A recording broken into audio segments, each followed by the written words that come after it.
গত ১৭ বছরে ঢাকায় একদিনে এত বৃষ্টি দেখেনি নগরবাসী। টানা বৃষ্টিতে তলিয়ে গেছে রাজধানীর প্রধান সড়কসহ অলিগলি। জলাবদ্ধতা আর বৃষ্টিতে অসহনীয় দুর্ভোগে পড়েন নগরবাসী। আবহাওয়া অফিস বলছে, গত ৩০ ঘন্টায় ১৮৪ মিলিমিটার বৃষ্টি রেকর্ড করা হয়েছে। রুমি তালুকদারের ক্যামেরায় মানিক শিকদারের রিপোর্ট।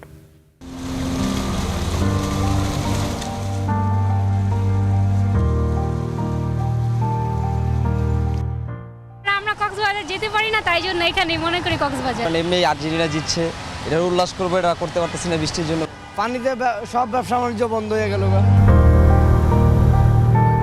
এ দৃশ্য দেখলে মনে হতে পারে এটা কোনো নদী, আর ঢেউগুলো যখন আছড়ে পড়ে তখন মিনি কক্সবাজার। শিশুরা আনন্দে মেতে উঠলেও বিপাকে সাধারণ মানুষ। মাদা সমান পানি, পুরো পানি আর পানি, সাদা সাদা, গাড়িগুলো খুব চলতে অনেক কষ্ট হচ্ছে। শেওড়াপাড়া সহ রাজধানীর বিভিন্ন রাস্তায় এভাবে আসলে সড়ক জলাবদ্ধ হয়ে পড়েছে এবং সাধারণ যারা পথচারী এবং যারা নগরবাসী তারা বলছেন দ্রুতই এই পরিস্থিতি থেকে পরিত্রাণ পাওয়া উচিত। জলাবদ্ধতায় আটকা পড়েছে ব্যক্তিগত গাড়ি, সিএনজি ও বিদ্যুৎ চালিত অটোরিকশা ও গণপরিবহন। অনেক যানবাহন সড়কে বন্ধ হয়ে নতুন দুর্ভোগ তৈরি করেছে।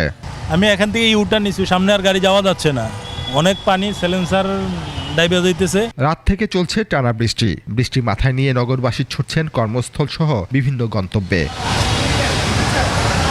অনেকেই দীর্ঘক্ষণ ধরে যানবাহনের অপেক্ষায় থাকেন, কেউ কোনো উপায় না পেয়ে ভিজেই পথ চলেন। এখানে 1 ঘন্টা দাঁড়িয়ে আছি, কোনো সিএনজিও নাই, বাস নাই, রিক্সা নাই। বৃষ্টির দুর্ভোগকে কয়েকগুণ বাড়িয়ে দিয়েছে যানজট। বিভিন্ন সড়কে পানিতে আটকা পড়েছে যানবাহন, এতে যানজট আরও তীব্র হচ্ছে।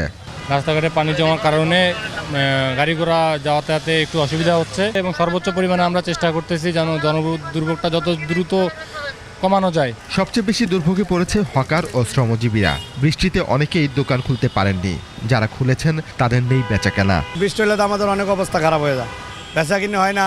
বৃষ্টি হলে তো সবারই সমস্যা।